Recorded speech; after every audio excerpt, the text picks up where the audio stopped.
Amigos de Scanner Sound, bienvenidos a un episodio más de Entrerapia, el espacio en el que desnudamos la mente de nuestro invitado. Yo soy Daniel Berber y primero quiero presentar a mi jefe, mi hermano, un ángel en mi camino, Iván Sergio López. Hola, ¿cómo están? Saludos a todos los que nos escuchan y nos ven ahí por redes sociales.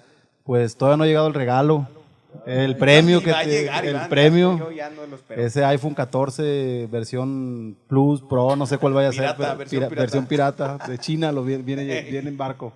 Bueno, pues está a punto de llegar. Hoy es un día muy especial, tenemos a un invitado con muchísima experiencia en los medios y una frase que quiero dejar de inicio es: todo lo que se puede medir se puede mejorar. Y yo creo que esta es la frase que ha identificado a mi amigo, porque día con día él busca la manera de mejorar, de reinventarse, de crecer. Y tengo recuerdos así muy, muy concretos en la pandemia, como a través de su medio, a través de su, digamos, de su oficio, que es los medios de comunicación, la radio. Él hacía promociones, ¿no? Hacía la forma de ayudar a la gente, de tener esa empatía, y por eso yo creo que es una persona a la que tenemos que aprender mucho, y hoy va a ser un podcast de muchas lecciones. Y preséntalo, Daniel. Hombre, vamos, ya lo dejaste. Te faltó un besillo. Leve. Tenemos a Roberto Cirate. Roberto, bienvenido a este espacio. Gracias. Dijo que ya escuchó algo. Pero lo vamos a creer. Vamos a probarlo. Vamos a probarlo ahorita. Vamos a probarlo. Pues bienvenido primero a este espacio. ¿Qué le podemos enseñar a un maestro? 30 años nos acaba de decir en los medios de comunicación. 30 años ya con un micrófono, con el poder del micrófono. Entonces, pues es un placer para nosotros tenerte aquí. No, al contrario, gracias por la invitación. Fíjate que una frase que me gustaría dejar, como dijo Iván, es: nunca dejen de aprender. Porque a la persona que menos tienes idea, le vas a aprender algo importante que te va a servir para hoy o para mañana. Muchísima razón. Sí, de acuerdísimo, yo creo, con esa. Y eso es algo muy importante, ¿no? Iván, por ejemplo, que es mi gran jefe y mi ángel en el camino, siempre está en constante aprendimiento. Siempre está, ¿aprendimiento? No, aprendizaje. Aprendizaje.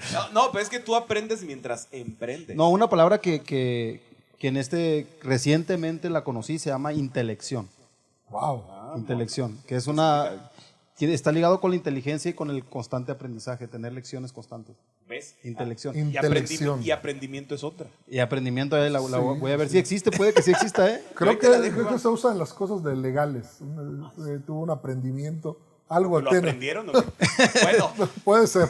Ustedes siempre aprenden aquí. Bueno, Roberto, mira, dividimos esto en el pasado, entonces vamos a ir a tu pasado con la primera pregunta. ¿Vas o voy? Voy. Robert, pues, ¿qué lecciones tuviste en tu infancia que todavía te siguen marcando en la actualidad?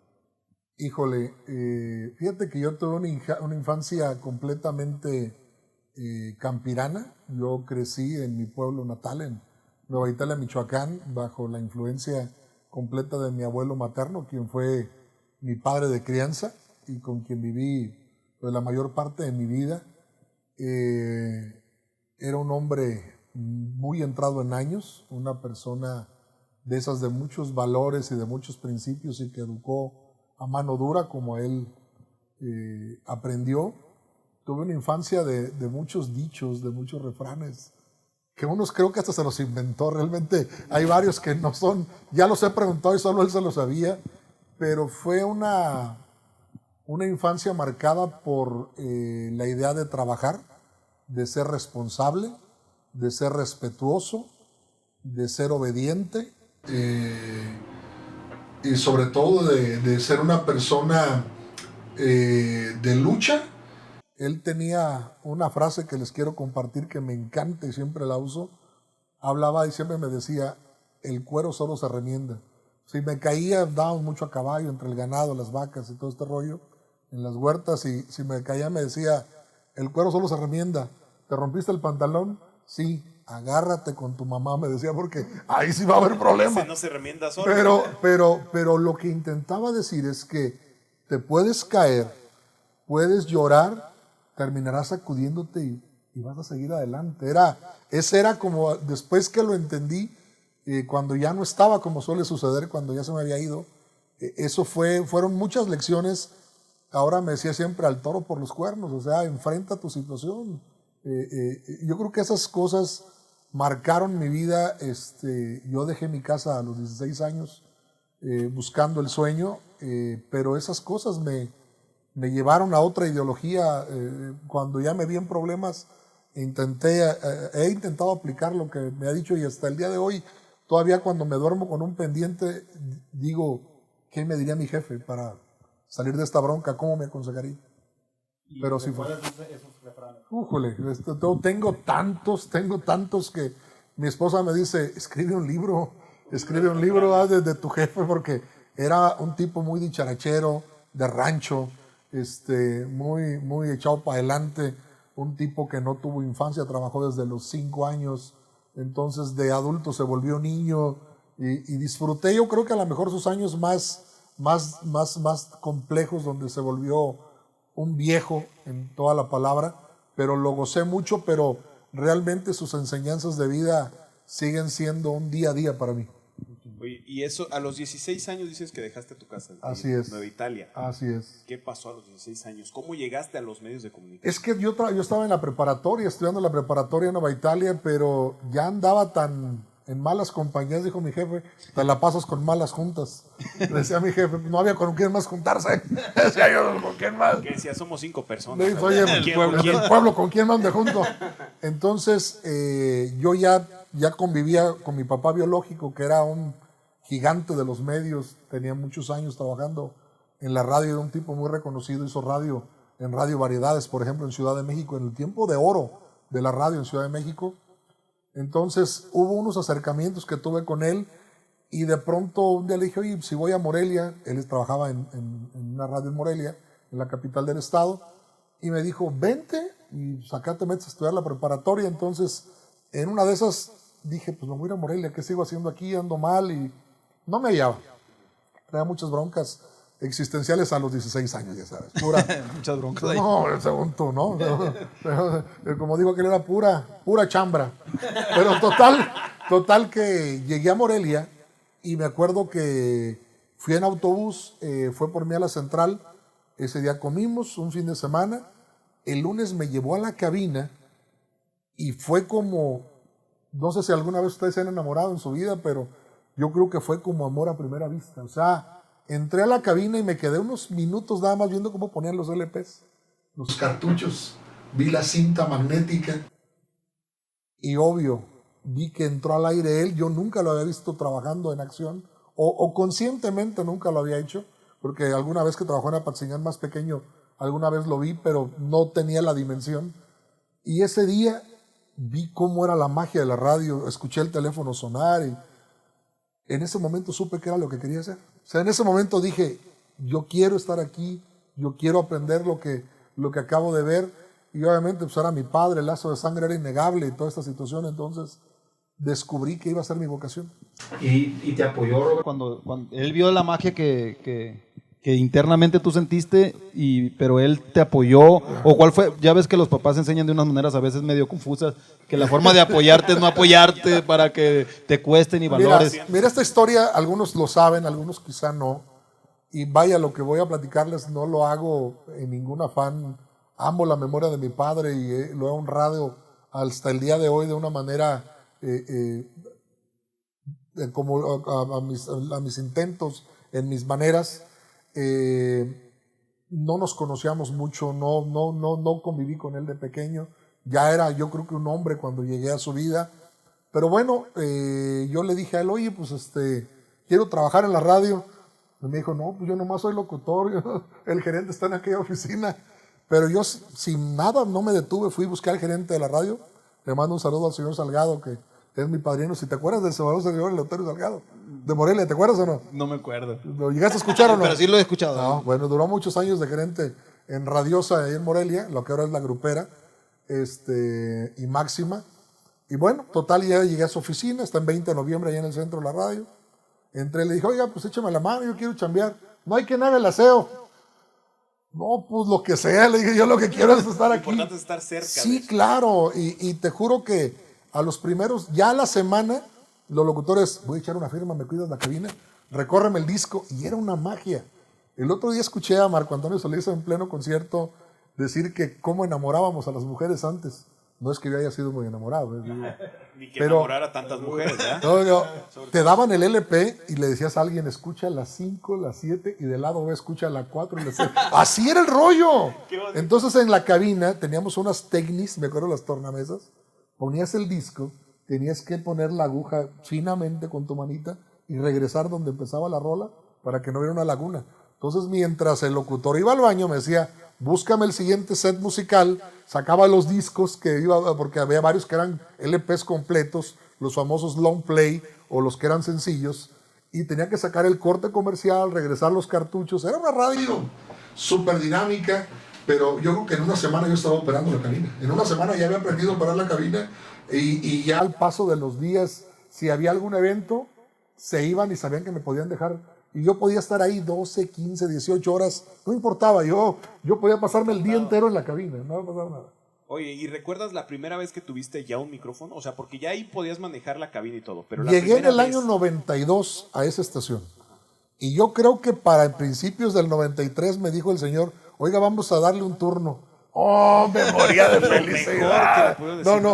Llevaba menos de un año y un turno. Dijo, Simón, ¿a qué horas? Vamos a abrir las 24 horas, está entre de 12 de la noche a 6 de la mañana. De operador primero. Y ya luego me dejaron en ese turno dar la hora. Les juro que la primera noche que me tocó de noche, trabajar de noche, me dormí.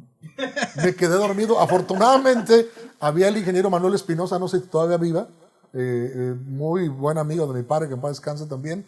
Y me acuerdo que andaba haciendo una chamba en la radio, pero hubo un momento que me ganó el sueño. Me ganó el sueño y me quedé dormido. Y el disco, rodando el disco en seco. Y me acuerdo que sonaba el teléfono y él como que se paró ahí junto a mí, se quedó viéndome, riéndose yo creo. Y ya de rato oigo que el teléfono suena en mis sueños y XI, oiga, ya tiene como 15 minutos el disco rodando. Perdónenme, rapidito me desperté para cambiar la música. No había computadoras, no había CDs, o ya empezaba a haber CDs, pero todavía en la radio no se ha implementado. No, el día que me dejaron abrir el micrófono fue una cosa maravillosa. Solo me hablaban las operadoras de los radiotaxis y los veladores. Hay una panadería que trabajaba de madrugada. Realmente era una época muy difícil porque no me pagaban en la radio. Y no tenían por qué pagarme, yo estaba aprendiendo. Así que no, por eso se sigue practicando. Sí, hasta la fecha. Aunque ya más difícil, o sea, es más difícil, ya no pero se dejan las ya no nuevas se dejan. generaciones. No. En aquella época casi, yo se los digo, yo estaba en las noches en la radio, ¿no? En la mañana le ayudaba a mi papá a reportear en un noticiero que se llamaba Patrulla del Aire. Luego había un señor que tenía una notaría que había sido exprocurador frente a la radio. Y como no ganaba feria, yo le decía que le lavaba sus carros, tenía muchos carros. Oiga, le lavo sus carros, Simón, y a la semana me pagaba. Y pues ahí me la jineteaba. Y luego un cliente que se anunciaba con un locutor decano que de mucha edad y de mucha tradición ahí en Morelia, el abuelito Tito, me presentó un cliente que tenía de un restaurante, me ofreció trabajo los fines de semana. Entonces el señor era diabético, se le hinchaban mucho sus pies, le manejaba su camioneta y llegaba al restaurante. La hacía de barman, de mesero, lo que fuera, me explico. Entonces chambeaba el fin de semana con él durante el día y en la radio realizaba las cabinas en la noche. Ahora, ese muchacho que empezaba ahí, que tenía que lavar carros, ¿se imaginaba que en algún momento de su vida iba a ser el ícono de la radio michoacana, por lo menos que eso era? Fíjate que nunca, en ese momento quizá mis sueños no daban para tanto. Sí soñaba, pero estaba en una etapa muy temprana de descubrimiento del medio. Y yo creo que cuando vino mi primer golpe a la realidad fue cuando dejé la empresa, que no tenía yo un vínculo con ellos, pero me ofrecieron trabajo en Radio Ranchito, que aún existe en la ciudad de Morelia. Don Lupe Muñoz, que era el viejito aquel que era el gerente por 1000 años de la radio, a él fue una de las personas que yo creo que más me enseñó, porque mi papá me dijo, mira, sí, asado, pero como que no, como dice Iván, tenía unas maneras muy raras de enseñar. Entonces, cuando llegué a Radio Ranchito, un día llevaron unos cintas de unos jaripeos de la Monumental que me mandaron a llevarle. Me preguntó el señor, oye, ¿y tú ya tienes ahí una plaza? No, pues no. ¿Te pagan, no? ¿Y no te gustaría ganar? Pues sí, claro que sí. Me convenció. Sí, no, y me dijo, a ver, te voy a hacer una prueba. Me acuerdo que me pasó, ya sabes, cinta de carrete, un micrófono como ese, pero como con 300,000 bacterias y así, golpeado y todo el rollo. Una consola de esas antiguas de botones, antiguísima. Tengo una foto, por ahí tengo una foto de mis primeras fotos a la radio, como a los 17 años. Y me pasó y me puso a grabar y me dijo, no, usted no está verde, todavía no está ni en flor. Me dijo. O sea, no había nacido. No eres nada. Y yo creí que era bueno. Y dije, no, gracias, señor Muñoz. Y así como que, ay, este muchacho no entendió de qué estábamos hablando. Pero me hizo hacer y me dijo, yo te voy a enseñar. Esa fue 3 palabras claves en mi vida. Y yo creo, Robert, que estás hablando porque muchas de esas cosas en su momento pues las sufriste. Sí. Ahorita las cuentas de una manera como divertida, cotorreo, sí. Y todo. Pero, digamos, si esas cosas que las cuentas como cotorreo, ¿recuerdas algo que sí te ha hecho muy duro? Muy duro de superar, que fue como que un momento. Mira, que te atoró. No, yo creo que hubo un momento en ese momento en Ranchito que fue crucial para lo que yo iba a hacer en la vida, porque yo estaba descubriendo, yo solo tenía pequeñas intervenciones en la I, llevaba muy poquito, no hacía gran cosa, apoyaba conectando controles remotos y llevando la camioneta. Realmente, como dijo el señor Muñoz, no estaba ni en flor. Entonces empecé a salir al aire. En Ranchito me metieron ya a hacer programas musicales. Tenía La Hora de Javier Solís, Cantares de mi Tierra, un programa que tenía de música regional mexicana variado. Casi no hacíamos controles remotos, pero había muchas menciones. Entonces un día me manda a hablar mi papá porque se molestó mucho porque me fui a trabajar a Ranchito, porque iba a salir La Tremenda en ese entonces y él decía que me quedara porque había planes conmigo a futuro. Y me acuerdo que el doctor Abdiel, que estaba en la XCI, siempre decía, la I va a dar a luz. Y pasaron como un año y la gente decía, oiga, pues ni que fuera elefante, ya me logró, decía, porque ya pasaron más de 9 meses y nunca dio a luz. Entonces yo me desesperé, vi que no iba a ser yo, que no iba a salir el proyecto, y por eso me fui. Me ofrecieron un sueldito que, se los juro, me pagaban 350 pesos en el 93, 700 pesos al mes, y yo pagaba 350 de renta. O sea, pero ahorita, ¿como cuánto sería eso, Robert? Más o menos. Sí, era muy poco. Era muy poco ayer, hoy y siempre. Sigue siendo poco. No, yo creo que. Pero todavía si no devaluaba el peso. En el 92, ¿qué te gusta que fueran hoy? Unos 5,000 pesos, 6,000 pesos al mes. Y pagaba 3,000 de renta. Y pagabas 3,000 de renta, o sea, una cosa de ese tipo. Era un sacrificio de todos modos. No, tenías que hacer 1,000 cosas para sobrevivir. Así empezamos, Ron. No, yo sé. Así empezamos. Y después empiezan a cobrar en dólares y ya sabes. En teléfonos. En especie. Total que salí al aire y como estaba en esa especie de descubrimiento, se me ocurrió decir unas palabras que escuché decir a otro locutor de la radio donde mi papá trabajaba, en mi rollo. Entonces mi papá me mandó a hablar, y me acuerdo ese día que llegué, ya tenía en Ranchito unos meses, y me dijo, te mandé a hablar porque te escuché al aire. Me dijo, qué decepción tan grande me he llevado. Me dijo, honestamente me avergüenzo, dijo, de que seas mi chavo, y me dijo, y de pericoperro no vas a pasar nunca. No, hubiera preferido que me hubiera dado una bofetada, te lo juro. Ese día no lloré delante de él, me salí con la quijada apretada, pero sí por dentro el orgullo muy herido. Les vuelvo a decir, uno es chamaco, uno es impetuoso, tus emociones te llevan a todos lados. Con el tiempo descubrí que esa fue la sacudida que necesitaba para descubrirme yo. Ya en ese momento salí de su casa diciendo, voy a hacer que te tragues tus palabras. O sea, en mi rollo dije, lo voy a hacer. O sea, tengo que lograrlo. Simplemente no puedo caer en esto. Entonces me volví un tipo que le dije al señor Muñoz, enséñeme todo lo que sepa. Enséñeme todo lo que sepa, por favor. Soy suyo, diríjame. Y fíjate que ahí aprendí, perdón por lo que voy a decir, me ha tocado ir a muchas plazas o recibir a muchos chavos que están intentando llegar a la radio, que han saltado de lo digital a la radio. A mí el señor Muñoz, me acuerdo que se paraba atrás de mí y me decía, hágame esta mención. Y yo aprendí a trabajar bajo esa presión, bajo ese estrés, porque el señor sabía todo. O sea, un locutor que él formó ahí era el gerente de Grupo Asir en ese entonces. Era el gerente, le llamaban el doctor Pulmón, porque imitaba voces. Y entonces yo decía, estoy con el mejor. O sea, y el señor me trataba como si yo fuera un hijo. O sea, no que me pagara bien, o sea, ni que me invitara a comer, pero me aconsejaba. No, mira, por aquí, por acá, por allá. Entonces, realmente descubrí que tenía yo una propia personalidad, que era muy diferente a mi papá, que podía ser un locutor dinámico, que podía hacer cosas en esa época, cuando lo regional mexicano empezaba la quebradita. Yo nací con ese movimiento. La onda grupera estaba en boga, entonces pasó algo muy chido. La XCI, que siempre había sido número 1 en rating, siempre peleaba con Ranchito, estaba por salir La Tremenda, y cuando yo ya estaba ahí, hacemos un primer lugar en el rating encima de ellos.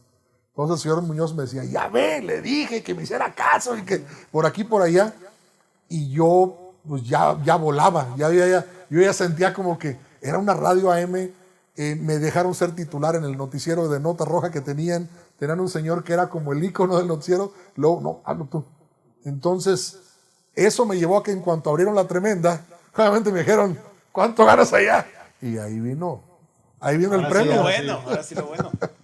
Pero Robert, esas palabras, digo, hay dos formas de encararlas, ¿no? Una que te puede destruir y te puede llevar a la perdición y ya no te levantas de esa, y la otra fue las decisiones que tú tomaste, las acciones que emprendiste, que tuviste la oportunidad en el tiempo de que tu papá te reconociera. Hubo también otras palabras ya ves que los papás muchas veces no te decían a ti lo bueno, se lo decían, pero te presumían con sus amigos, con otra gente de la radio. Tristemente a veces las costumbres de antes, que es difícil así como esa parte, como que premiar enfrente, sino que más bien tuviste tú como una retro diferente también de él. Fíjate que él fue un hombre, pasó algo bien interesante porque mi papá había sido un locutor muy destacado en muchas ciudades, estuvo en Morelia, estuvo en Apatzingán, en Acámbaro, en Ciudad de México. Entonces la empresa Radiosa, que era Radio SA en ese tiempo, se lo lleva primero a Chilpancingo como gerente y luego le dan Cancún, una estación en Cancún FM que cerró muy rápido. Entonces mi papá empieza a cosechar las mieles que le costaron 30 años de estar en radio y él nunca había gerenciado. Entonces le dan la oportunidad, mi papá se va de gerente y le empieza a ir muy bien económicamente hasta que sus últimos años de radio los hizo en Ciudad del Carmen, Campeche, en Máxima, donde llegó a una radio en decadencia y la puso número 1 y económicamente se voló la barda mi jefe con la lana. Yo veía llegar a mi papá a visitarme y yo lo veía pues, con una camioneta nueva, un carro nuevo, traía chofer, pero su salud se empezó a deteriorar muy rápido, era diabético. Nunca se cuidó. Entonces, recuerdo que en una de las ocasiones, cuando ya estaba yo en Radiorama, en Uruapan, yo hice radio 8 años en Morelia, pasé por Ranchito, por La Tremenda, por A Toda Máquina, y me fui en el año 90, bueno, en el 2000, entré a Radiorama con el ingeniero Sanabria, y en menos de un año me dieron la gerencia operativa y la programación que nunca había tenido. Primero, el hecho de haber ido a Uruapan, mucha gente dijo, Roberto fracasó. ¿Cómo se va a ir se va a ir de Morelia a Uruapan, o sea, la capital del estado? Pero yo ya, mi situación era otra, me explico. Entonces, en ese momento, yo consolidé una historia al lado tuve un maestro como Luis Gasca, a quien tengo toda mi vida para agradecerle todo lo que hizo por mí, todo lo que me enseñó. Tuve de compañero a Luis de A, que es como mi hermano, y con quien realmente creamos una época en La Tremenda que no se va a volver a repetir. La época que vivimos en La Tremenda fue de auténticos locos lo que hicimos con esa estación en el albor de la música regional. Entonces, yo ya había construido un nombre, pero me metí en muchos problemas y vuelvo al punto. Paré en Uruapan pensando que retrocedía. Entonces, en un momento dado, mi papá cuando fue a verme a Uruapan, yo ya estaba como gerente de operaciones y el ingeniero Sanabria, que sabe un poco mi historia, recuerdo, esa historia no se me olvida. Llegó y yo pues quería presentárselo al ingeniero, pues me dijo que mi jefe acá con sus lentes de aro de oro acá y su bastón acá bien moderno. Ingeniero, mire mi papá. Y el ingeniero lo saludó, me acuerdo que hasta medio, así como mal rollo, ¿no? Y ya, yo soy el papá de este muchacho, le agradezco. No, aquí no venga a agradecerme nada. Este muchacho que yo me encontré me dijo, es el más chingón que yo he conocido para hacer radio. Le dijo, delante el ingeniero de mi papá. Y yo así, ¿qué hubo? No, parecía guajolote. Se me caían los gorgojos, dijo aquel. Pero mi papá, con el paso del tiempo, me dijo, he descubierto en lo que te has convertido. Cuando me fui a Estados Unidos, que mi papá ya estaba muy enfermo, y le dije, me dieron la visa y me invitó una empresa a irme a Estados Unidos, me van a pagar tanto y aquí está mi contrato.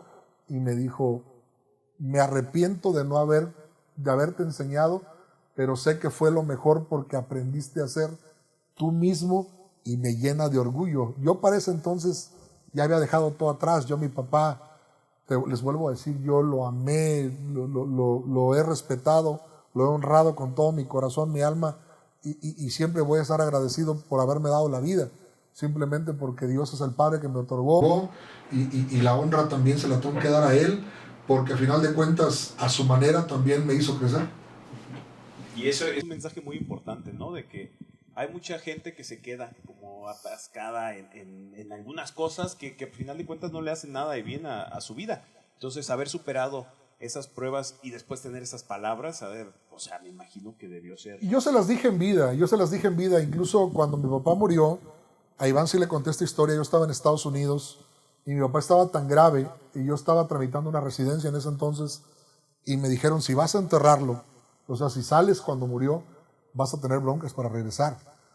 Yo estaba en Lieberman, en La Raza, en Houston, y mi papá me había hablado un día antes, o sea, los últimos 3 días que hablé con él, cada que me hablaba me daba la bendición y me decía, ya estoy muy mal, te quiero pedir perdón otra vez.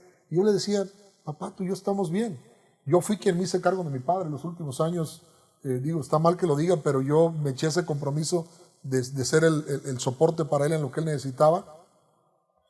Y me dijo, yo sé que no vas a poder venir. Me dijo, hónrame quedándote en la cabina. Y me contó la historia que cuando su papá de él murió, él estaba al aire en Radio Variedades. Y México y Nueva Italia era pura carretera libre, era lejísimos viajar, 8 o 9 horas, y cuando él llegó ya habían enterrado a mi abuelo. Pero que mi abuelo pidió que él lo honrara y me dijo él, incluso se los platico así bien rápido, yo entraba a trabajar muy temprano en la madrugada en Texas, entraba a las 5 de la mañana, me levantaba 3:50 y tenía un celular para local y uno que usaba para llamadas de México. En cuanto sonó el teléfono de México, que yo estaba dormido 10 de la noche, supe que algo había pasado. Entonces escuché la llamada, mi papá estaba en una población de Oaxaca y me dicen, tu papá acaba de morir. Escuché todavía el rollo del médico intentando reanimarlo y todo ese rollo, pero me dijo, no, ya descansó tu papá, ya no hay nada que hacer. Entonces, pues obviamente estaba muy preocupado, la mamá de él le habían dado varios infartos, estaba internada aquí en Guadalajara, no le podían decir nada porque era peor la cosa. Entonces ya empecé a organizarme yo con mi hermana para que ella fuera y todo este rollo. Entonces en la madrugada alcancé a subir un post de su fallecimiento y se arruinó mi computadora. Algo le pasó en cuanto subí, no dormí casi nada, pero me propuse llegar a la estación súper fresco, sin emociones, yo hacer lo que me tocaba, hacer lo que me pidió, hónrame. Entonces me acuerdo que entré al aire y yo hice mi programa, todo iba bien, estábamos increíble, cotorreando con la raza, y yo salí a las 10, como a las 8:30, casi 9 de la mañana, me marca mi padrino José Luis, a quien le mando un saludo a Morelia, José Luis Gómez Navarro, que era su mejor amigo y su compadre, mi padrino de bautizo, me habla al aire. Entonces me marca al aire, en Estados Unidos nadie sabía cómo me llamaba, él enmascarado, y me marca, Betito, hijo, Betito. Y yo así de, La Raza, buenos días. Betito, hijo, ¿sí me estás escuchando? ¿Y quién habla? Y yo así todavía, porque no, soy yo, tu padrino José Luis, de acá de Morelia. Ah, ¿qué pasó, padrino? ¿Cómo está? Buenos días. Y se pone a llorar mi padrino al aire. Es que no saben ustedes, pero este muchacho, este michoacano, que está ahorita ahí alegrándolos, tiene a su papá tendido y llorando mi padrino y mi compadrito del alma, y total que ahí, o sea, no, el teléfono se volvió una locura. La gente, te llamas Beto. ¿Eres Humberto, Alberto? No, no, ahí se las dejo, les dije. Hay varios que terminan en Beto, así que ahí averígüenle. pero ya supieron que era de Michoacán, algo de mi nombre, y pues los pésames y todo el rollo. Tuve un evento con la banda El Recodo ese día, una convivencia, que la banda no llegó. Y ya sabes, la gente me quería comer vivo, y yo con el humor que traía, y acá pendiente del celular de mi carnala que lo estaba enterrando, y la gente enojada, y alguien dijo, no se le hagan de pedo al enmascarado, tiene tendido a su jefe. Y ya hasta eso me ayudó.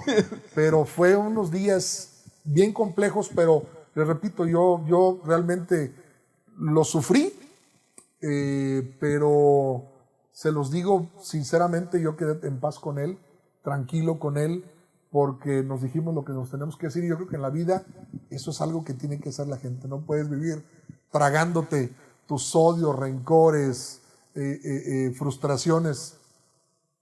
Pero esa llamada del padrino, ¿no rompió a Betito al aire? Fíjate que honestamente lloré después. Terminé lo mejor que pude, no exterioricé mucho mi emoción. Sí me sentía, honestamente, creo que cuando mi hermana, ya más tarde después de cabina, porque lo sepultaron por la tarde, digo que yo tenía una convivencia con la banda El Recodo, iba a estar en el Escapade en ese entonces, me acuerdo, y entonces mi hermana me habló y me dijo, oye, pues vino un mariachi y pusieron unas bocinas que tenía mi papá y me puso en el altavoz y quieren que digas unas palabras. Me dijo, y dilo tú porque yo no puedo, me dijo mi hermana. Y en ese momento que me puso en el altavoz del teléfono y que tuve que dar unas palabras para las personas que lo acompañaron a su última morada, me rompí, sí, realmente me rompí, lloré, viví el momento de lo que tenía que vivir, porque fueron tantos días que escuché historias de la gente en Estados Unidos, porque la gente me hablaba para contarme, se murió mi jefe y no puedo ir a enterrarlo por mi cuestión migratoria, y yo dije, a mí nunca me va a pasar eso, ándele. O sea, es una experiencia difícil. Sí, pues muy difícil que no estés ahí con los seres queridos. Ahí es complicado. En una situación donde nadie quiere estar, pero debes de estar, pues. No, yo hubiera dado todo por haber estado. Todavía en mis viajes constantes, fíjense, que hago, bueno, cuando tenía Chiapas, te acuerdas que hace unos años tenía Tuxtla. Sí. Entonces viajaba mucho por carretera, y cuando vas por las Chuapas, en esa autopista, que después de Coatzacoalcos, hay una desviación que dice Tuxtepec. Mi papá está enterrado en un lugar que se llama Valle Nacional. Entonces entras por Tuxtepec, cruzas, hay una de las cerveceras, de fábricas de cerveza más grandes de América Latina ahí en esa zona, y ahí muy cerca está el lugar donde él vivió sus últimos años, está enterrado en Valle, y me desvié para ir a visitarlo. Iba con mi mamá ese día y mi esposa, y fuimos a ver su tumba y estuvimos un ratito, porque me explico, me queda bien lejos, está lejísimo. Pero Robert, y digo, todas estas enseñanzas que duras, porque son difíciles también, te han servido para tener un presente, yo creo, donde tus emociones, has podido, pues tienes también hijos, tienes hermanos, o sea, tienes un montón de gente también que todavía sigue dependiendo de ti, que eres un líder dentro de la familia. Se viene la pandemia, otra situación también extra complicada para todos y más para el gremio de nosotros. Fíjate que la pandemia fue un momento que nos llevó a todos a una situación muy compleja en el medio. A mí me preocupó, obviamente tuve 2 eventos de cierre de pandemia, uno con Firme en Vallarta y otro con El Recodo en Manzanillo, y fue como Dios que me ayudó ahí espero que hayas guardado porque esto va a estar difícil, no va a haber mucho. Pero bueno, fíjate que lo primero que me enseñó la pandemia, yo no creo que sea una persona pretenciosa, pero terminó tiró todo el poco ego que podía haber acerca de mi persona, lo llevó hasta la nada. Creo que eso era importante, doblegarme ante la situación, porque yo creo que la gente que nos dedicamos a los medios estamos acostumbrados de cierta manera a influir en ciertas cosas. Uno de los retratos más feos que tengo es un día que tuve que ir a Puerto Vallarta. Te lo juro que en la avenida principal, esa que pasa por toda la zona hotelera y todo ese rollo, te podías acostar en la avenida. No había un vehículo. Te podías acostar y pasaba un vehículo cada 15 o 20 minutos. Si bien te iba. Me espantó, todos vimos Walking Dead, o yo me acuerdo mucho de la película de Soy Leyenda. Empezaron a poner en las tiendas de la isla, a poner valla con tablas, pensando que la gente iba a ir a vandalizar. de que no había recursos y todo, yo escuchaba que despidieron miles de personas de aquí, tantas acá y tantas allá. Y yo me acuerdo que hubo una reunión extraordinaria en mi empresa y vi que mi jefe se puso a llorar. No es tan difícil, no le sobre tanto. Pero soltó el llanto, pero esa vez fue un llanto diferente porque dijo, nos vamos a morir en la raya. O sea, dijo, ¿quién se va a subir conmigo? Porque esta situación va a estar, dijo, apocalíptica. Ya cuando vimos pues en la dimensión de las cosas, yo me acuerdo que le dije a mi esposa, mi esposa, una persona muy cristiana, muy creyente, me dijo, vamos a sobrevivir, primero Dios, tenemos que tener fe, esto tenemos que salir adelante, pero yo aquí en mis adentros, pues mis hijos, todavía algunos dependen de mí, yo ayudo a mi mamá, a mi esposa, y sobre todo también el compromiso que tengo con cada uno de mis compañeros. Muchos de los chavos que trabajan en la empresa, pues trabajan como en pequeñas vertientes de la empresa que dependen completamente de lo que yo genero, y me espanté.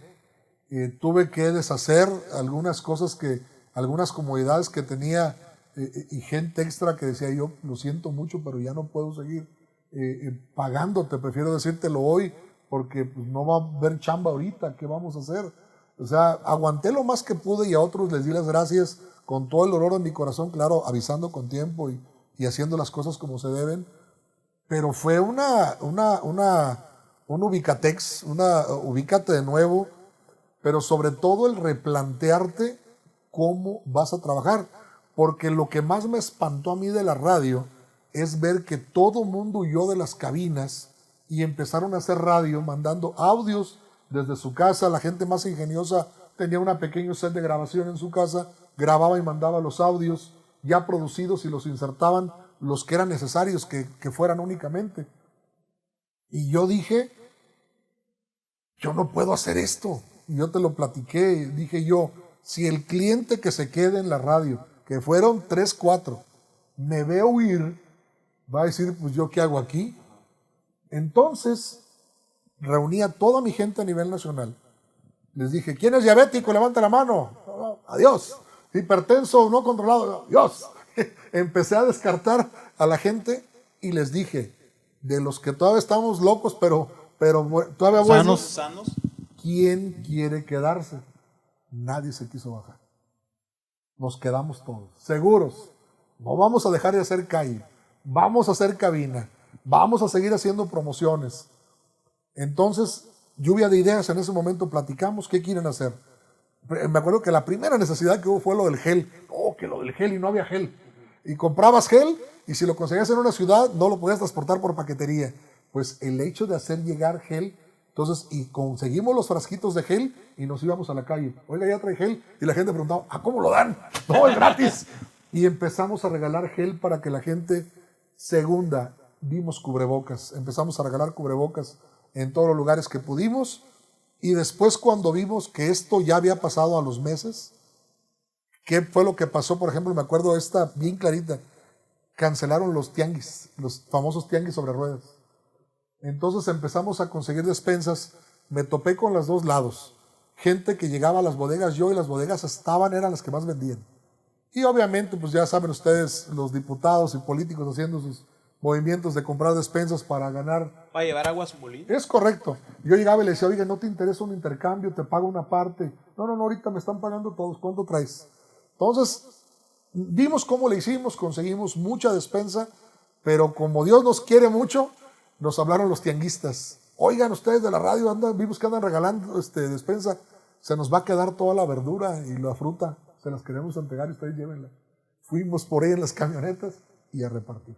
Tengo unas fotografías que de veras le sacarían las lágrimas al más valiente de ver a los lugares que llegamos, a las colonias más sentidas, porque aquí viene una regresión.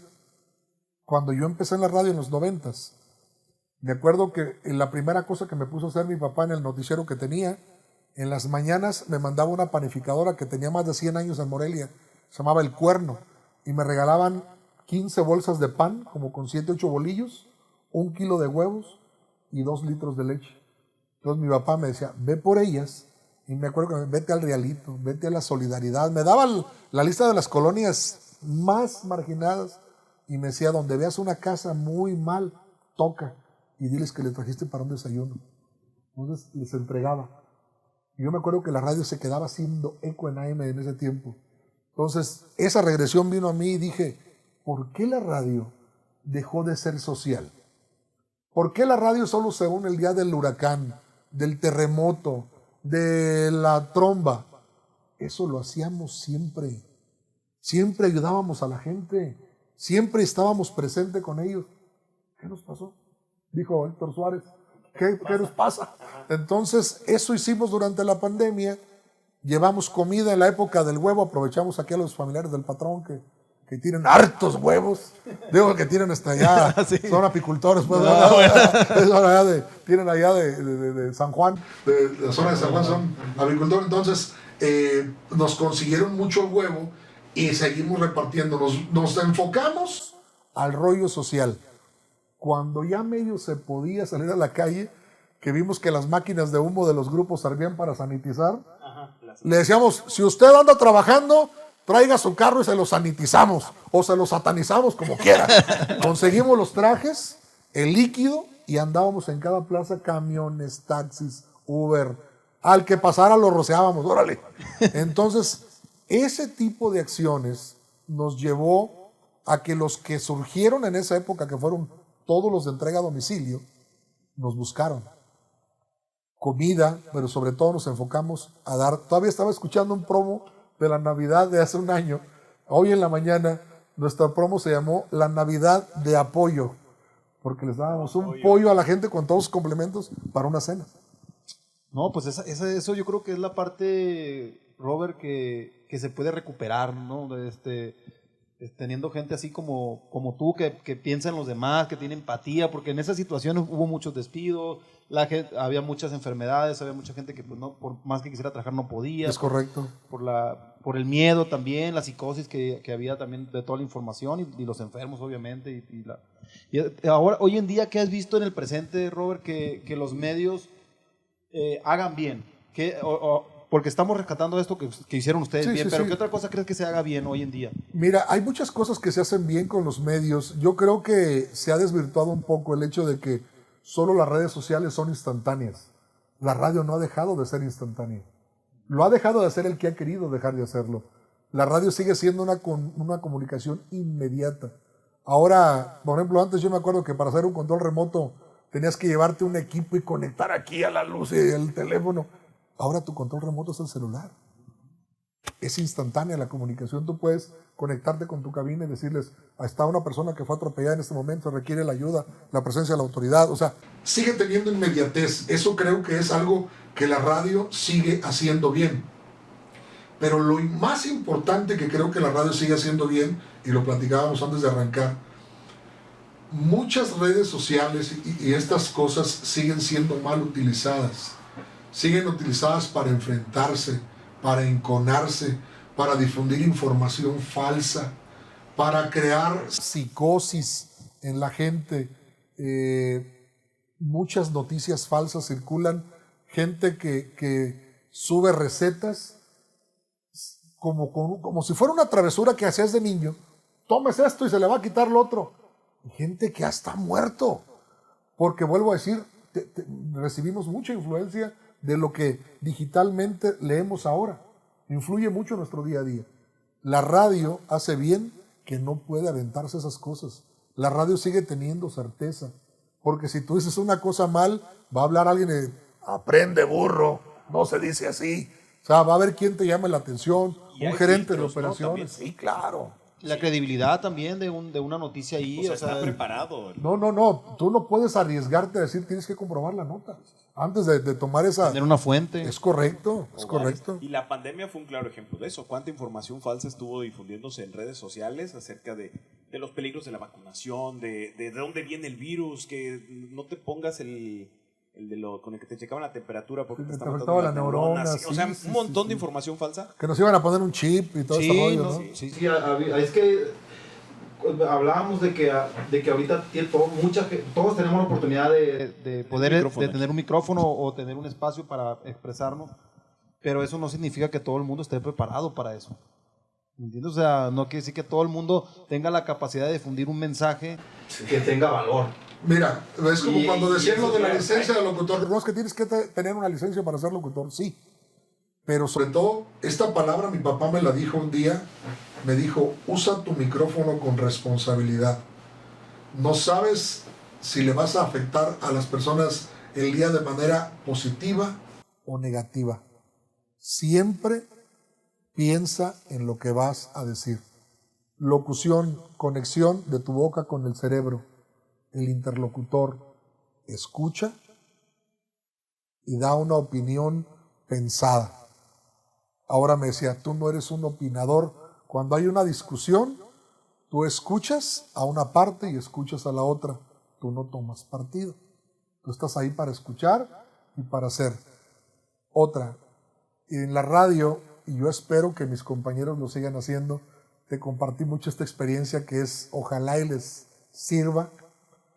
Cuando llegué a Texas, me acuerdo que llegué un sábado, 26 de agosto, y el lunes me metieron al aire casi en fa. Pues no, que eres muy bueno, vas. Y luego, espérate, yo quiero operarme. No, hombre, traía una fiesta en la consola, ¿no? Y me acuerdo que algo que me llamó mucho la atención fue que levantaba el teléfono, y perdón por la palabra, pero me decían, póngame una pinche rola. Y yo, buenos días, que me pongo una pinche rola. Pero así como enojado. Nada, buenos días. No, y yo, la raza, buenos días. Y entonces entendí que cuando nos fuimos a Estados Unidos, la vida es tan acelerada, allá la gente sale muy de madrugadita a su chamba por el tráfico en los freeways, todo este rollo. La gente está muy preocupada porque tiene que pagar los biles, como dicen allá, tiene que mandarle lana a su jefa, tiene a su esposa en México. Hay 1,000,000 de cosas que hacer, solo hay un día para lavar la ropa y se trabaja 6 días a la semana. La gente está como en un rollo, pero esa gente viene del pueblo. Y cuando tú vienes del pueblo, vas por la calle y aunque no conozcas, ¡buenos días! Es más, pasaba un perro y ¡buenos días! Entonces yo le decía a la gente, oiga, le decía al aire, si allá en su pueblo saludaban hasta los perros, ¿por qué a mí no me saludan?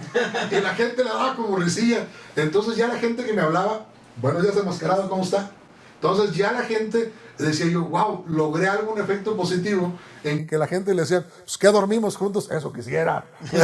Entonces me gustó ese rollo, fue una parte que creo que le aporté, o había una señora, no se me olvida, que me marcaba, ahorita le voy a la siguiente cuestión con este rollo, y ve una señora, habla la señora fulana de tal, señora linda, ¿cómo está? A sus órdenes, le decía yo. No, nada más le hablé para que me dijera señora linda, porque en mi casa nunca me dicen. Y yo sí no quería saber yo tanto. Señor, póngase las pilas. O sea, ese tipo de cositas. Un día Martin Fabian me decía, Roberto, tú no tienes idea de cuánta gente la que te está hablando únicamente quiere una palabra positiva o algo, sentirse atendido y de buena manera para irse a su chamba bien. No dejes de contestar los teléfonos. Me acuerdo que prendía el conmutador así como arbolito y yo con la máscara y luego quitándome la raza buenos días y la raza buenos días. Me salía con la oreja, me dolía la oreja al rato, pero contestaba todas las llamadas que podía y eso me ayudó mucho a generar buena interacción con la gente. Una conexión con la gente también y aparte pues es ponerte en los zapatos del otro y es algo que aparentemente no cuesta. No. Pero cuando estás en tu mundo, en tu rollo, en tus problemas. El rollo es de los locutores de ahora que yo veo que ya no usan las líneas telefónicas, por ejemplo. Yo no sé dónde olvidamos que las radios viven con llamadas. Yo sé que ha cambiado, ahora te mandan mensajes de WhatsApp, de audio, es lo mismo. Sácalas. Ahora yo veo que la interacción es, están hablando de un tema al aire, el locutor, y está hablando y él solo se habla, se pregunta y se contesta.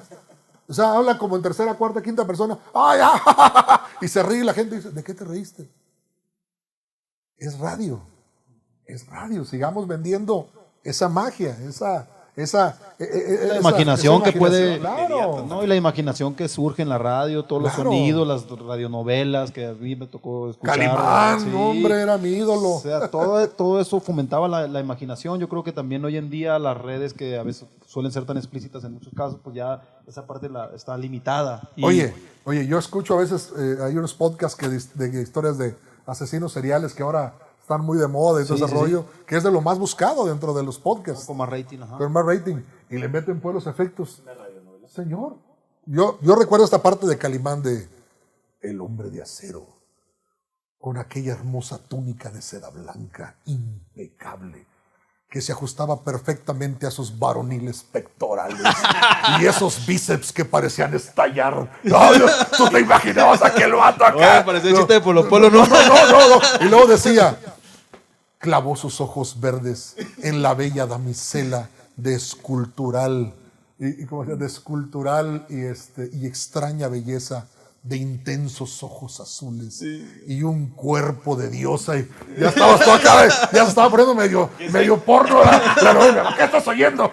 Pero sí te imaginabas, me explico. Sí, o sea, sí, está muy padre. O sea, no, era un rollo. Y estamos regresando a través de las plataformas. Es ahora. Correcto. O sea, ahora la gente escucha radionovelas de la vida real, de lo que la gente vive todos los días.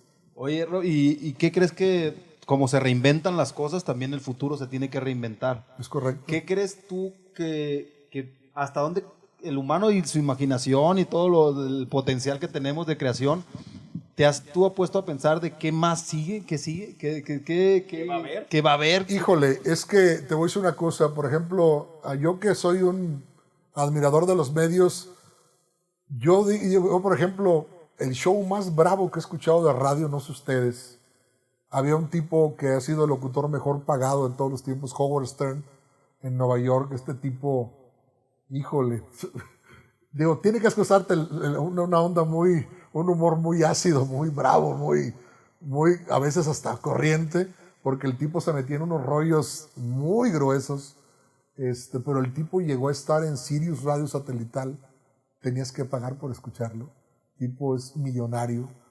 Imagínate, Howard Stern, las 24 horas, y lo mejor de Howard Stern, y los mejores 300 chistes de Howard. O sea, era una estación de radio para él. Y la gente paga por escucharlo. No creo que lleguemos a ese nivel, Creo que la radio, de pronto sigo oyendo muchas voces donde dicen, no, la radio va a morir, la radio va a morir. Todo va a claudicar en algún momento, todo, porque todo ha cambiado. Pero cuando todo el mundo dijo, por ejemplo, las disqueras se veían como que iban a ser, nada más se transformaron. Creo que la radio va a tender a transformarse a medida que el internet sea más universal y de más acceso a las personas, pues van a tomar más fuerza también las emisiones por internet, que cada quien desde su casa y a su gusto va a poder hacer. Va a haber muchas más opciones de lo que quieras escuchar y de la manera que lo quieras escuchar, creo yo. Pero para una generación que es la mía, que yo nací en los 70s, creo que la radio va a seguir siendo, hasta que yo sea un anciano, y si Dios me permite llegar a eso, va a seguir siendo un vínculo directo con la sociedad. Yo creo que todo tiene una fecha de caducidad, eso es innegable, hasta el ser humano lo tiene, las tecnologías lo tienen. Creo que, vuelvo a decirte, cuando la internet sea realmente más universal y estos chavitos que ahorita tienen 10 años lleguen a 50, la cosa va a ser diferente, porque ellos crecieron bajo esas tecnologías. Y ese es un punto muy importante que toca, porque hablaba mucho acerca de la muerte de la radio, porque llegaron las plataformas, pero las plataformas tienen ese problema, que son muy limitadas, es un grupo muy pequeño el que tiene acceso al internet, y la radio puede llegar a otros lugares donde el internet todavía no. Yo les voy a poner un ejemplo. Yo también me dedico a los eventos. Mucha gente sabe que hacemos espectáculos a nivel nacional. A mí me ha tocado ir a plazas donde, voy a poner un ejemplo claro de un día que pasó con la MS. Sergio me comentaba en ese tiempo, es que ya los eventos son de redes, la gente se entera por las redes. Y me acuerdo que ponen un Twitter y le ponen, díganme que es cierto, en el Twitter, acabo de escuchar en la radio que viene la banda MS. Y pone el Sergio, confirmado. Sí me explico, a veces una cosa necesita la otra. Me pasó con Firme en Puerto Vallarta. Iba a la preventa bravísima, luego se detuvo un poco, también estaba pues lo de la pandemia, pero cuando se volvió a activar, que empezamos con la publicidad en radio, decía la gente, es que lo vimos en las redes, pero pensamos que no iban a venir. Cuando escuchamos que ya estaban en la radio, hubo como más certeza. Se tiene que acompañar. Es una y otra. Credibilidad, que es lo que decíamos hace ratito. Hay más credibilidad en la radio. No, yo vi un ejemplo de Netflix, por ejemplo, con la serie de Luis Miguel, que Netflix es 100% digital, digámoslo así, Yo vi autobuses, vi espectaculares, que digamos son cosas físicas, tradicionales, de formas de promover tradicionalmente. Y yo creo que, como dice Robert, o sea, todo te suma al final de cuentas. Te da un recordatorio, andas en la calle y ves el autobús, luego te metes a tu celular y pues te aparece un anuncio, y luego si hay en la radio un anuncio también de eso, pues ya llegas a tu casa y pues ves la serie Luis Miguel, porque ya tuviste un montón de recordatorios para eso. Yo creo que como producto, pues lo que tú quieres es que la gente te traiga en mente. Y sabes que también creo que la radio lo que tiene que hacer ahora, porque también hay muchos patrones y cadenas que se han resistido y quieren seguir haciendo la radio de hace 30 años. Yo creo que la radio y lo que ofrecen las redes ahora, las plataformas, son experiencias. La radio tiene que vender experiencias. Si tú quieres llegar a la gente y decirle, le vengo a vender un anuncio, está cerrado. Véndele una experiencia. ¿Qué vas a hacer? Ahorita yo traigo una promoción, aprovechando la fiebre de lo del fútbol. Se llama Métele Gol a la Poderosa. Hizo unas porterías con la imagen de la coladera Ochoa, perdón, del portero. Del porterazo. Perdón. Para un penal, acuérdate, no le falta ese respeto. se tragó como 3, pero para un penal. Mañana verá. Total, hicimos una portería. Entonces la gente que quiere, vamos a los negocios de los clientes, se forma, tiene 3 orificios y tira un balón. Si mete el balón por el hoyo, se lleva una playera. Es una experiencia. Sí. Te podría enseñar todas las fotos, señoras, niños, jóvenes, niños. O sea, todo el mundo quiere ser parte de esa experiencia. Sí, vivir la experiencia, ganarse algo. Pero ya no nomás es de llegar y te doy. O sea, tienes que hacer que la gente viva una experiencia. Total, o sea, eso es lo que el cliente quiere vivir. Si tú le vas a dar algo a tu cliente, el cliente tiene que decir, ¿qué me vas a dar? ¿Cómo le haces para que la gente venga a mi negocio? Y qué importante es no pelearse con lo nuevo, sino más bien agregarlo a lo que ya se ofrece. Porque, por ejemplo, yo he visto algunas de las fotos de Métele Gol a la Poderosa, donde están las fotografías en los lugares con las personas que se ganaron una playera. Entonces es todo, porque tiene la promoción en radio, pero además tiene también la promoción en las redes de la Poderosa, y entonces es pues como algo 360 en lo que todos ganan, ¿no? Dar certeza. Fíjate que me pasó otra. Fuimos a hacer la carrera atlética que hacemos cada año en Uruapan. Hemos hecho una carrera atlética durante 18 años. Paramos únicamente el año más bravo de la pandemia. El año pasado sí lo hicimos. Y este año otra vez. Y regalamos un carro. Quizá en los últimos años se puso la cosa tan difícil que no dimos un carro último modelo como en algunas ocasiones. Pero dimos un vehículo 2019. Imagínate, nosotros no premiamos al primer lugar que corre. A eso se les dan medallas y hay gente experta porque son corredores pro. Pero nuestra idea se llama Corre por tu frecuencia. Corre el corredor más viejito, el más gordo, el niño con papá, el niño. Lo que queremos es que la familia se una, que la gente vaya a hacer deporte, que la gente vaya a convivir un ratito, que vayan a participar. Un señor que me quedé, wow, un señor de 80 años corrió. Ni yo tengo la condición del señor, ¿verdad? Pero el señor tiene corriendo toda su vida, ¿verdad? Y el que gana ¿cómo es el ganador del carro? No, hacemos un sorteo entre los que se quedan y tiene que contestar una pregunta, el nombre de las estaciones, cosas de ese tipo. El señor que se lo ganó me dijo, he corrido las 18 carreras y hasta ahora gané. Y un señor que llegó a pie a correr. No, ¿y se fue en carro? Un año se lo ganó el hijo de un señor que pone parabrisas cerca de Tezistán, que fue a correr hasta allá. Y su papá es de los que afuera del banco allá en Tezistán te cambia los parabrisas. Su hijo se lo ganó. La 13ª carrera, no se me olvida. Imagínate para una familia de esa necesidad de ganarse un coche. Entonces, son experiencias. Sí, son historias bien padres, ¿no? Que la radio tiene que, yo creo que promover y difundir y saber que están haciendo todas estas actividades, porque al final de cuentas también yo creo hay muchas distracciones hoy en día y no todas las distracciones que hay pues pueden ser buenas. Yo creo que la radio sí tiene que ir sobre lo sano, sobre la unión de la familia, sobre el respeto, sobre el promover. Creo porque también yo lo veo como una institución seria, pues como una institución, no sé, tengo ese concepto de que desde su nacimiento, como fue pensada, era dar esos mensajes de que si viene un terremoto, si viene, como que esa parte la tengo yo como que es una parte noble, no sé si sea, a pesar de que es un negocio y tiene que buscar recursos y todo. Tú acabas de decir algo, yo creo que la radio en su momento más álgido o más difícil que yo veo, fue un momento en que nosotros como radio quisimos convertirnos, cuando estaba entrando todo el rollo del internet, queríamos ser como influencers, y tú oías en el YouTube puros chistes groserísimos, y queríamos la radio llevarla a ese rollo, pero nos olvidamos que el que escucha la radio es el que está en un negocio, en la carnicería, en una ferretería, el que está en la tortillería, el señor taxista que va con su pasaje, en la pecera, en el camión, el señor que está en el campo con sus trabajadores, quizá con sus hijos, el señor que en la mañana se levanta a llevar a su hijo a la escuela y que escucha la radio. Vas a escuchar una sandez.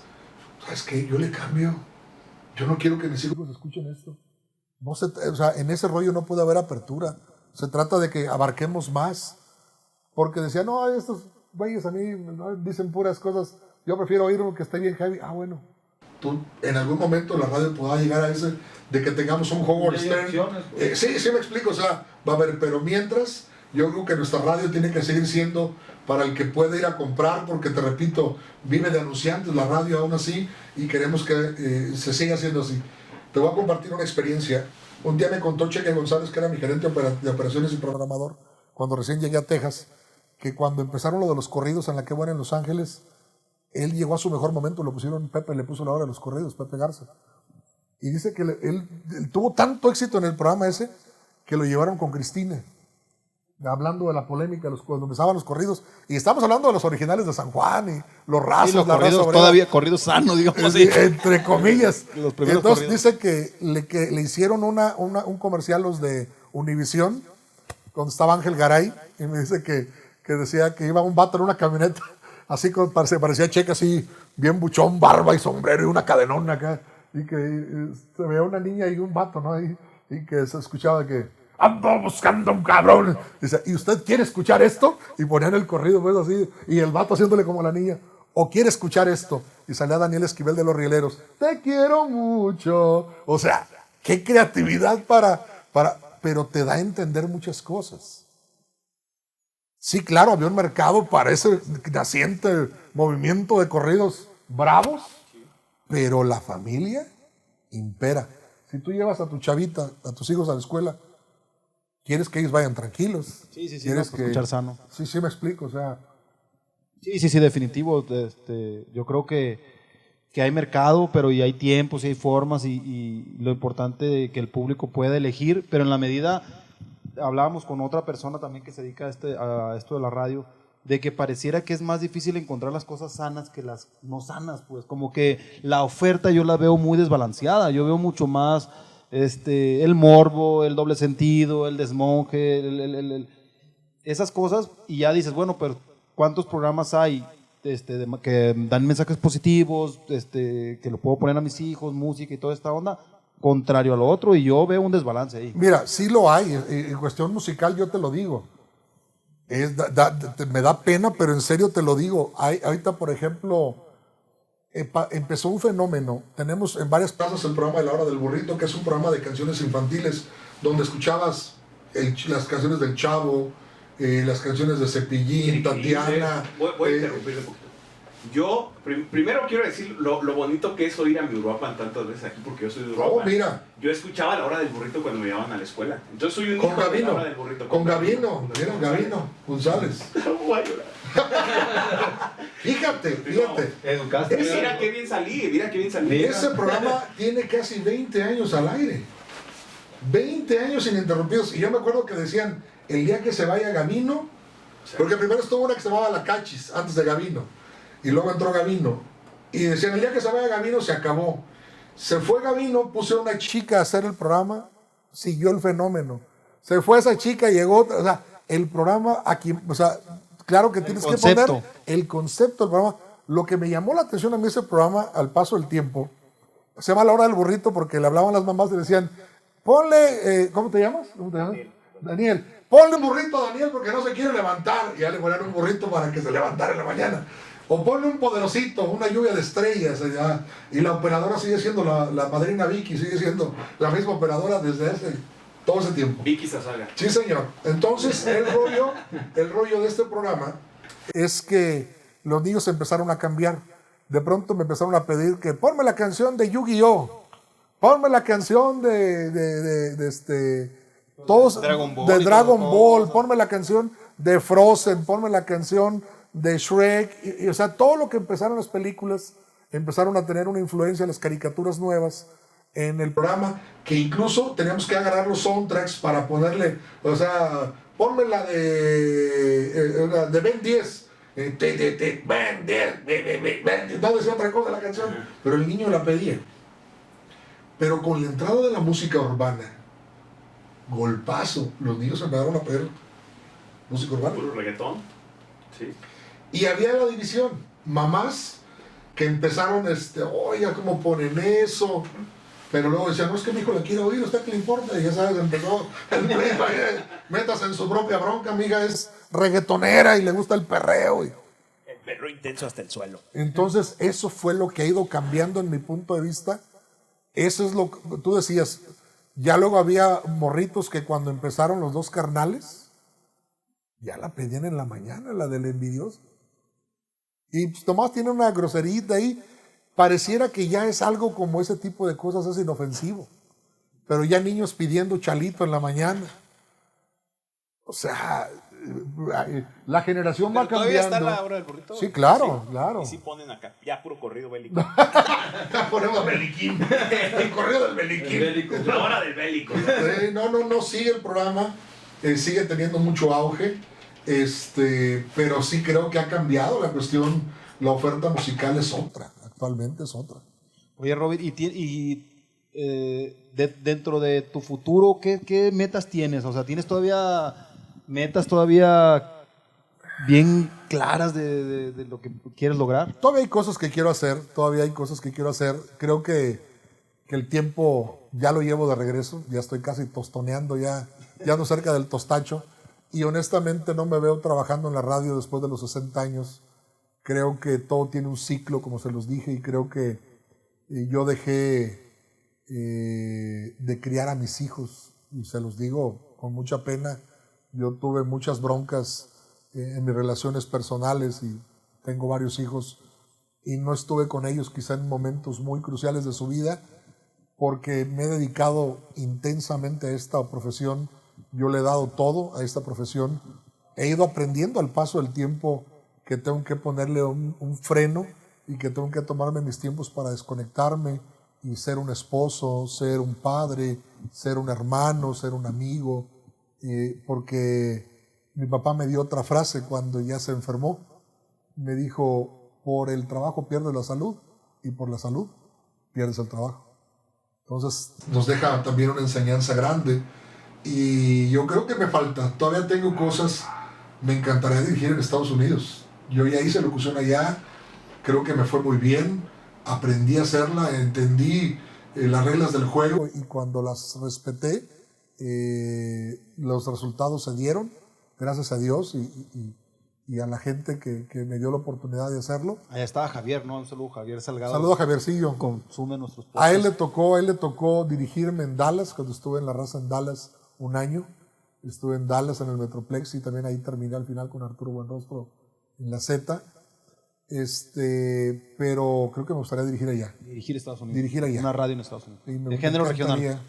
Fíjate que ahorita ya ando tan metido en otros géneros que ya no le tengo miedo. Ya te fuiste reggaetón. No, lo que pasa es que como estoy manejando varias adulto contemporáneo, me gusta mucho la música, le sé bastante a la música, me ha ido bien con esas estaciones, las de oreja, las románticas, me ha ido bien. Incluso tengo una de oldies, la de retro en Oaxaca, que la neta me gusta mucho, pero también es para un público muy segmentado, muy bueno. Y ahí es donde les digo vender experiencias. Ahí esa estación en Oaxaca, la unidad de control remoto es la Mystery Machine de Scooby-Doo. O sea, recreé la Mystery Machine con una camioneta nueva, pero la gente a veces solo va a tomarse fotos con la camioneta. Una experiencia. Ahí está. una vez más. Pues yo creo que tienes la creatividad, Robert, como para eso, o sea, como para estar al frente ya, pues has estado aquí en México al frente de mucha gente, dirigiendo y creando y proyectando y materializando sobre todo, porque una cosa es que lo piense y otra cosa es que lo realice. Llevarlo a cabo lo difícil, pero tú ya has logrado materializar, tienes las conexiones, pues yo creo que no va a pasar mucho tiempo para que ese sueño lo lleves a cabo también. Mira, te repito. Es cuestión de tú sabes, que es agarrar la mochila y vámonos. Con permiso. Sí, no, digo, es otro rollo, ¿eh? Dirigir ahí es otro rollo, pero como ya vi cómo me tocó vivir, cuando yo ya dirigía, dejé de dirigir aquí para irme como locutor. Y me acuerdo que mi mamá me lo dijo todavía al pie del avión, antes de subirme al avión en Morelia, me dijo, hijo, tú no tienes necesidad, me dijo. Tú eres el bueno. ¿Por qué quieres ir allá? Y luego me dijo ella misma se contestó. Mi mamá fue inmigrante. Mi mamá trabajaba en fábricas de ropa en Estados Unidos. Y me acuerdo que se iba por temporadas y luego se quedaba un año, se volvía a ir. Y así. Una vez cuando regresó, y estábamos viviendo en Zamora, y trajo un cassette. Y me dijo, mira hijo, te voy a poner este locutor. Se llama Humberto Luna, que todavía el señor vive. Sí, Humberto Luna. Fue el primer morning show regional de música mexicana en una estación AM de Los Ángeles. El señor tuvo tanta influencia que luego salió hasta en películas. Me acuerdo que salió una que se llamaba Operación Marihuana con Mario y Fernando Almada. Y le decían, oiga, señor Luna, que salió en la película. Sí, hasta los perros actúan, decían. Entonces mi mamá me trajo un cassette y yo estaba como en quinto de primaria. Y me dijo, mira Humberto Luna, y me puso el cassette y yo me quedé escuchándolo y le dije, un día voy a ir a hacer radio a Estados Unidos. Le dije a mi jefa. Entonces cuando se dio la oportunidad, ese día me dijo, ¿a qué te vas? Y luego me dijo, no. Me dijo, el mundo es de los osados y tú me dijiste que ibas a ir y hasta que tú no demuestres que vas y lo puedes, no vas a quedarte contento. El día que me fui, pregúntenle a Gary de la Mora, hubo apuestas en la radio y me dijeron, un mes. El que más me daba 5 o 6 meses. Me aventé 5 años. Perdedera de dinero. Por no creer. Las apuestas volaron ahí. No, pues y regresaste, Robert. ¿Por qué regresaste si estabas allá en Estados Unidos porque conquistando el sueño americano? Mi ciclo en Lieberman había terminado. Hubo una situación ahí que pasó rara de esas que se dan con las empresas allá. No me gustó. Me hicieron un cambio. Estaba en Houston. Me llevaron a Dallas. A Dallas de noche, y eso es más bonito. Ya cuando te iban a Dallas, ya. Ya valía. Ya, con permiso. Lo único que acepté es porque la que es mi esposa ahora era mi novia, estaba viviendo ahí. Y dije, bueno, pues no va a pagar renta. Clásico mexicano, baquetón. Bien aprovechado. El amor lo llevó. Aprovechó el raite. Es decir, el amor lo hizo. Me llevó el amor, la baquetonería y el amor. Entonces me fui a Dallas. Ya tenemos fecha de boda. Es más, yo ya le había dado el sí a Alfonso de regreso. Porque desde que mi papá murió, en el 2010 que murió mi papá, Alfonso me veía diciendo, regrésate. Y yo no quería, yo no quería regresarme. Yo le puse 1000 pretextos. ¿Qué ocupas? Estoy haciendo una cadena bien grande en México, tú la vas a dirigir. Hazme una propuesta. Y le hice una propuesta como para que no me aceptaba. Y que me la manda a firmar al día siguiente. Ya dije, los sicones, ¿a qué le puse? Pero todavía me tardé casi un año todavía en cumplir esa parte. Mis hijas estaban pasando por un momento muy complicado en sus vidas y yo decidí pausar porque tuve un ofrecimiento por parte de Univisión de dirigir en El Paso en ese entonces. Entonces ya no quise yo porque ya había hecho el compromiso con Alfonso de regresar, pero sobre todo porque mis hijas me necesitaban aquí. Estaban en una adolescencia muy compleja y yo tenía que estar presente, me explico. No podía seguir rehuyendo a mis rollos, entonces me regresé. Y aparte, cuando me ofreció Alfonso el proyecto, pues siempre dije, cuando me fui dirigía 3 y acá tenía que dirigir 15. Entonces decía, el reto era mayúsculo, me explico, y los retos siempre me han gustado. Los desafíos. Roberto, pues creo que nos dejó muchísimas enseñanzas este episodio. Hablamos con un genio. No, ¿qué pasó? De la industria. Es mi turno. Darle flores. Con un genio de la industria. Y antes de terminar, tenemos una dinámica que vamos a estrenar hoy. Por cuéntenmela. cierto, Tenemos ahí un vasito de tequila Don Ramón, delicioso tequila Don Ya Ramón. lo probé, muy rico. Está deliciosísimo. Y tenemos una dinámica en la que te voy a hacer 3 preguntas. Cuéntanos. Por cada pregunta, son preguntas complicadas, ¿eh? Preguntas Matemáticas, financieras, sí, o de qué tipo. Ay, Dios. pero, Física cuántica. sí, por cada pregunta que no puedas responder, porque Es un tienes un jalón. voto de silencio, un jaloncito al Ay, al Dios. tequila. Bendito Dios. Ay, güey, no va a querer contestar ninguna. Ni una. Ya me preocuparon. Va a decir, pregúntame 20 porque esto ya está muy bueno. Sí, ¿estás listo? Venga. ¿Estás dispuesto? Venga de ahí. Don Ramón pregunta lo siguiente. ¿Qué artista admirabas antes de llegar a la radio y cuando lo conociste te decepcionó? ¿Qué artista admiraba antes de llegar a la radio y cuando por fin llegué me decepcionó? Sí. Híjole, es que... Son varios. Lo difícil es elegir Y uno, ¿no? todavía están vigentes. No, fíjate que no, podría decirte que a lo mejor, pero es que solo fue uno de ellos, el otro era un pan de Dios, o sea, pero uno de ellos Era un dueto. era un grupo, es un grupo, era un grupo. Temerarios. Sí, fue un rollo ahí, un descolón que me dio un día Adolfo. Adolfo un día me dio un descolón, pero machín. Y era uno de mis grupos más queridos, que compraba los cassettes y todo este rollo, y sí se portó sangronzazo. Gustavo es otra historia, pero Adolfo sí ese día me mandó sacar. Así de, Acabar pronto. sí, no, así de en caliente. Muy bien. Y si le pierdes sí le pierdes como que algo, ¿no? Así como que, bueno, aunque te gusta la música, pero pues... Lo vi en 2 actitudes difíciles y una fue con mi patrón. Ya fue donde sí dije, no. Este sí es de veras, dije yo. Dije, no respeta jerarquías. Dije, el gato y el patrón. Los dos. A los dos parejos. Sí, ¿para qué? O sea, el vato era parejo. Para que no hagas, es lo bueno que tenía. Era mala onda, parejito. Nada de que se andaba acá con... No. A los dos. Va, la siguiente pregunta. ¿Cuál ha sido tu mayor error profesional? Y así, sí. No. ¿Para qué? Puedes mencionar a la Agni también. Mi Fíjate, compadre. les voy a decir que yo creo que mi mayor error profesional